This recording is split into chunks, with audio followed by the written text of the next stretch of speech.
Good morning mga kalabs, Happy New Year to all. So, magluluto po ako ng dinuguan, pero bago ako magluto ng dinuguan, nag-boil muna ako ng aking, yan, baboy. Tingnan nyo yan, lansa po yan siya. So, nilagyan ko po siya ng turmeric at saka suka. Yan ang ating baboy na karne. So, anong gagawin natin yan?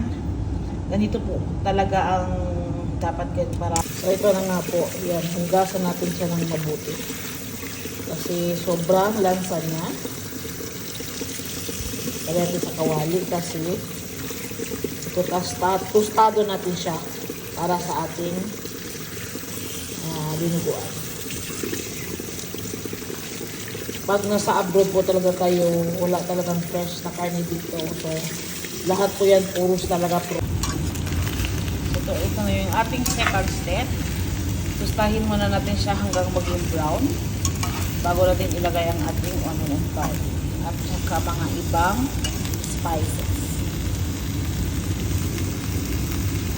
Malinis ng ating karne at walang amoy.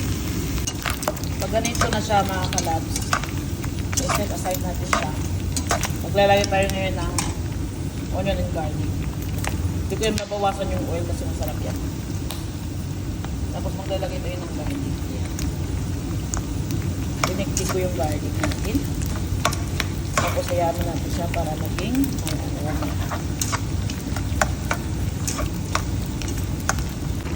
so malapit na po maluto ang ating karne. So maglalagay na po tayo ng dry oregano. Kasi nilalagay natin ngayon ang ating yung dugo ng baboy.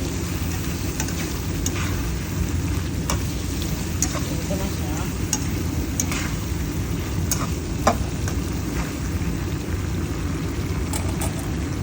Sarap. Yan.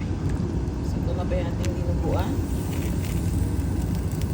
Hindi ko na video paano maglagay ng ating dugo, pero sinalak ko yan siya. Ngayon dahan-dahan natin siyang i-mix kasi para hindi mag-uupo, para magiging creamy talaga siya.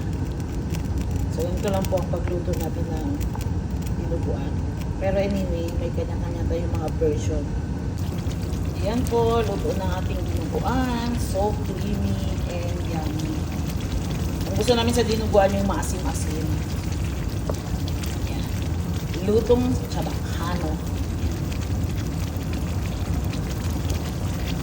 So don't forget to follow, like, comment, and share sa ating mga vlog na food vlog.